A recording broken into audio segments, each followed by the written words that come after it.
अस्सलाम वालेकुम। इमरान खान के पाकिस्तानी, उम्मीद है आप लोग ठीक होंगे। आज की बातें करने से पहले मैं आप सबसे पेशगी माजरत चाहती हूँ।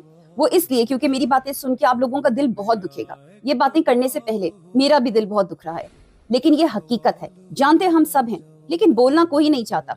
तो मैंने सोचा आज ये जिम्मेदारी मैं ही पूरी कर देती हूँ। आप मुझे ये बताइए, जहनी मरीज आसिम मुनीर ने खान साहब को पकड़ा क्यों है? क्या छोड़ने के लिए पकड़ा है या मारने के लिए पकड़ा है? जवाब आप जानते हैं, इसने खान साहब को मारने के लिए पकड़ा है।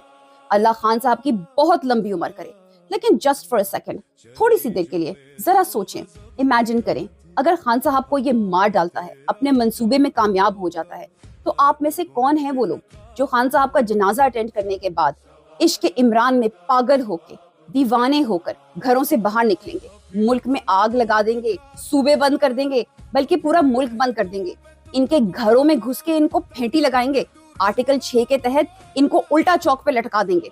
कौन है आप में से वो लोग? क्या आप लोग उसके बाद अदालतों के दरवाजे खटखटाएंगे या फिर वही करेंगे जो मैंने अभी कहा? मैं उन लोगों से मुखातिब हूँ, अगर ये सब आप तब करेंगे तो अब क्यों नहीं करते?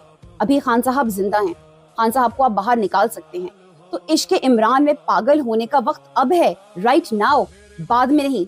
बाद में आप लोगों के रोने से कोई फायदा नहीं होगा, बाद में आप लोगों के तड़पने से भी कोई फायदा नहीं होगा, बाद में आप लोगों के सूबे बंद करने से, मुल्क बंद करने से कोई फायदा नहीं होगा। वो सारे फायदे अब हैं, क्योंकि हमारा फायदा सिर्फ इमरान खान की रिहाई में है। मेरी बात पर गौर फरमाइएगा, ये मुश्किल सवाल है, बहुत ही ज्यादा डिफिकल्ट। किसी ने मुझसे ये कहा कि ये बहुत भारी सवाल है। बिल्कुल भारी सवाल तो है, और इसका वजन आप सबको फील होना चाहिए। आप सबके दिलों पर मेरे इन सवालों का बोझ होना चाहिए। जो काम आप तब करेंगे वो अब क्यों नहीं कर सकते? हम खान साहब की जिंदगी में उन्हें बचा क्यों नहीं सकते? ना ही इस मुल्क में आइन है, ना कानून है। हमारे तमाम लीडरान ये बात कर चुके हैं, हमारे तमाम लीडरान हमें बता चुके हैं कि वो बुज़दिल हैं, उनके अंदर हिम्मत नहीं है, वो इस तरह की कॉल नहीं दे सकते। अब वक्त है सिविल रेवोल्यूशन का, अब वक्त है इनकलाब का। खान साहब आप लोगों को लाहे अमल जाने से पहले देकर गए थे, वो आपको बता कर गए थे कि आपको फैसला सड़कों पे करवाना पड़ेगा। अदालतों के दरवाजे तो वैसे ही आप पर बंद हैं, आपके लिए वैसे ही आइन और कानून नहीं है। तो जब आपके लिए आइन और कानून नहीं है, तो इस मुल्क में रहने वाले उन फौजियों के आइन और कानून क्यों है? आप उन लोगों को आइन और कानून के हिसाब से क्यों ट्रीट करते हैं? कौन सी अदालतों के दरवाजे खटखटाते हैं? कौन सी अदालतों के सामने जाके पेशियां देते हैं? इस मुल्क में कोई आइन और कानून नहीं है। अपने आप को बार बार लगातार ये जुमला बताएं, ताकि आप लोगों को समझ आए कि आपने करना क्या है।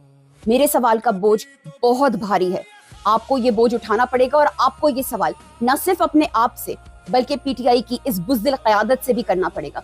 उनके सामने खड़े होकर करना पड़ेगा और उनसे जवाब लेना पड़ेगा, उनसे पूछना पड़ेगा कि खान साहब की जिंदगी में जो कर सकते हो वो खान साहब की मौत के बाद करने का क्या फायदा? उसके बाद ये ड्रामेबाजियां करने का क्या फायदा? क्योंकि खुदा ना खास्ता, अल्लाह ना करे खान साहब को अगर कुछ हो गया तो उसके बाद हम सबके बोलने का कोई फायदा नहीं है। फिर ये सियासतें चलेंगी, फिर ये ड्रामेबाजियां चलेंगी, फिर खान का नाम बेचा जाएगा, खान का नजरिया बेचा जाएगा। लेकिन नजरिया किसका चलेगा? अस्करी नजरिया चलेगा। आपको तब्दीली लेकर आनी पड़ेगी, आपको हकीकी तौर पे आजाद होना पड़ेगा, अपने डर, अपने खौफ से आजाद होना पड़ेगा, हक और सच के साथ खड़ा होना पड़ेगा। आपने हर एवेन्यू ट्राई करके देखी है, मुल्क में आइन और कानून नहीं है।